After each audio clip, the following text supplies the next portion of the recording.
تأمل معايا، خلق ليك كوكب كامل مسخر ليك، بيديك أكل ورزق وحيوانات علشان تخدمك. حتى الحشرات الصغيرة اللي مش بتشوفها مسخرة علشان تقضي على أمراض مش بتشوفها برضه. خلق ليك هواء وخلق ليك أنف علشان تستنشق بيه الهواء وتعيش بفضله. جسمك عجيب مكتفي بذاته، ولو اتجرحت أو مرضت جسمك بيداوي نفسه بنفسه.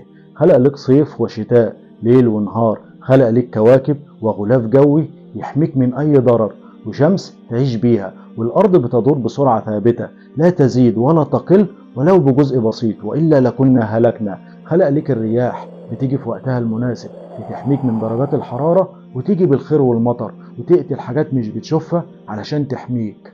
كل الكائنات مترابطة مع بعضها، وكل كائن له أهميته في بيئته، بتستفيد منه وينفعك سواء بترابط هرمي غذائي أو بتشكيل الأرض.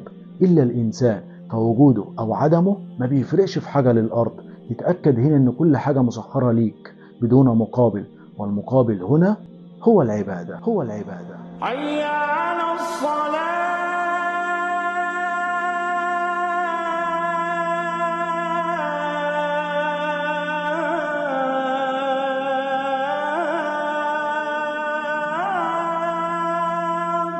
العبادة فقط. علشان كده خلقنا الله، خلق لك الشر والخير، وخلق لك الاختيار بينهما، ويديك رحمته وستره برغم عصيانك له.